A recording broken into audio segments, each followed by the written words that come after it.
सबसे पहले तो मैं पूरे देशवासियों का बहुत बहुत धन्यवाद कहना चाहती हूँ, आप मीडिया पर्सन्स का भी, क्योंकि आप लोग ही हम लोगों को इतना through out the journey wrestling में आपने सपोर्ट किया है। तो मैं उम्मीद करती हूँ कि मैं आपकी उम्मीदों पे खरा उतरूँ बिल्कुल। और कांग्रेस पार्टी का मैं बहुत बहुत धन्यवाद करती हूँ, क्योंकि जब बोलते हैं ना कि बुरे टाइम में पता लगता है कि अपना कौन है। जब हम रोड पे घसीटे जा रहे थे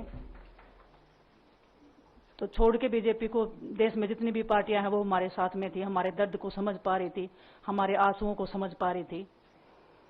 मैं बहुत प्राउड फील कर रही हूं कि मैं एक ऐसी पार्टी में, एक ऐसी विचारधारा में हूं जो महिलाओं के साथ हो रहा अन्याय और उनके साथ बुरे बर्ताव के खिलाफ खड़ी है। वो लड़ाई लड़ने के तैयार है, सड़क से लेकर संसद तक।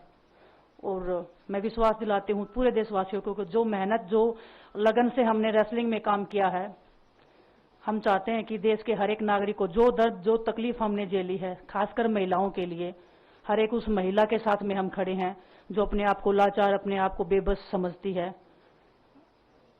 रेसलिंग में मैंने पूरा कोशिश किया कि मैं जितनी भी महिलाओं को, छोटी बच्चियों को इंस्पायर कर सकती हूँ।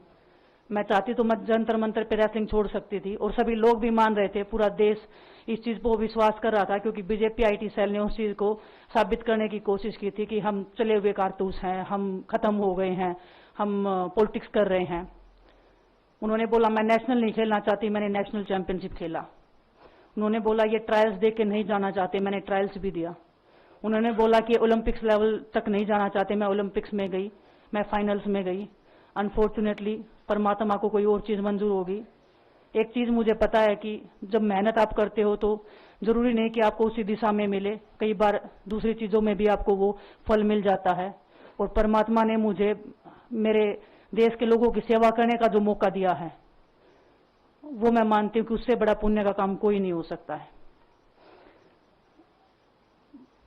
मेरे लिए बहुत प्राउड की बात है, बहुत एक मैं नई पारी की शुरुआत कर रही हूँ आज से।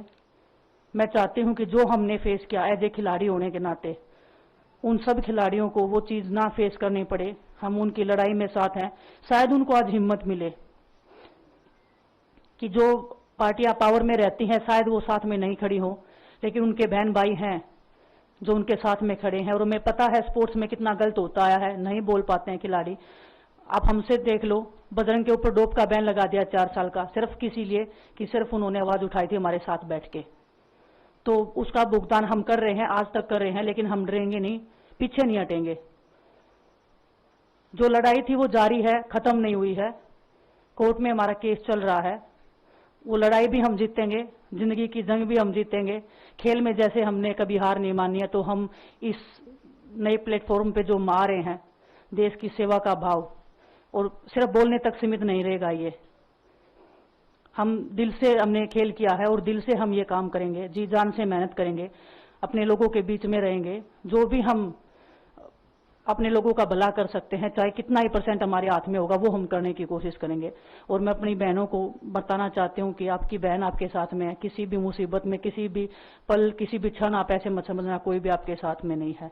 जब कोई नहीं खड़ा होगा तो मैं आपके साथ में जरूर खड़ी रहूंगी, कांग्रेस पार्टी आपके साथ में जरूर खड़ी रहेगी। ये हमने फील किया था, और मैं वादे से कह सकती हूँ, दावे से कह सकती हूँ कि बिल्कुल आपके साथ भी खड़े रहेंगे। बहुत बहुत धन्यवाद आप सबका। धन्यवाद दिनेश जी। मैं बजरंग पुनिया